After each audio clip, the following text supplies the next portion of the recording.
তুমি কি নতুন নতুন বিয়ে করে শ্বশুর বাড়ি গিয়ে একটু টেনশনে পড়ে গেছো যে কিভাবে ওনাদের মন জয় করবে, ওনাদের মুখে হাসি ফোটাবে?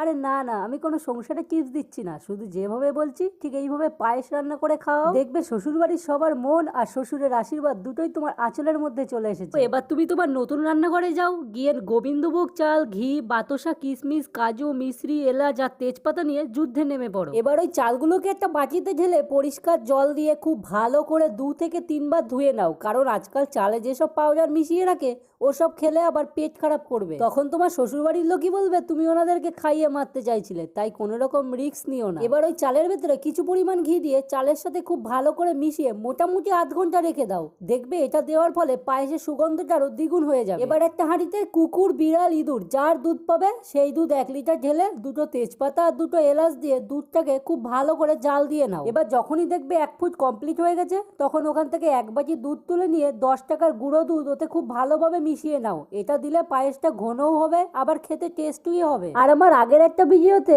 তপন কুমার পাল বলছে অনেকদিন তো লাইভ হয় না, চলো তুমি একদিন লাইভ করো, সবাই মিলে কথা বলি। আরে হবে হবে, দাঁড়াও, সবে তো কামব্যাক করলাম। মোটামুটি আগের মতন প্রতি ভিডিওতে আবার লাখখানিক ভিউজ চলে আসুক, তখন দেখবে আমি প্রতিদিনই লাইভ করছি। চলো আবার পায়েসে ফিরে যাই। ওই যে দুধটা গুললে ওটাকে সাইড করে রেখে গ্যাসের দিকে তাকিয়ে দেখো, দুধ যদি উতলে যায় তাহলে চটপট আঁচটা কমিয়ে দিয়ে এই ঘি মাখানো চালগুলো আস্তে আস্তে হাঁড়ির ভেতরে দিয়ে দাও। তাড়াহুড়ো করবে না, তাহলে গরম দুধ ছিটকিয়ে হাতে পড়বে, হাত পুরো পুড়ে যাবে। এবার ওটা মোটামুটি 10 থেকে 15 মিনিট ধরে খুব ভালো করে নাড়ো। যখনই দেখবে ওটা ফুটতে আরম্ভ করেছে তখনই ওটার ভেতরে ওই গুলে রাখা দুধ আর একটু ঘি দিয়ে দেবে। এরপর ঘরে গিয়ে দেখো বিয়ের তত্ত্বর ভেতরে যদি কাজু, কিশমিশ, বাতাসা আর মিশ্রি থাকে তাহলে এগুলো সবগুলো ওর ভেতরে ঢেলে দাও আর সঙ্গে দাও একটু লবণ দিয়ে ভালো করে নাড়তে থাকো। আর যদি এত নাড়ানাড়ি করতে গিয়ে তোমার হাত ব্যথা হয়ে যায় তাহলে তোমার বরকে বলো নাড়তে, তবে খুব সাবধান, গোপনে বলো, কেউ যেন দেখতে না পায়, কারণ যদি দেখতে পায় তাহলে কিন্তু বলবে আস্তে না আস্তে বরকে দিয়ে খাটাচ্ছে।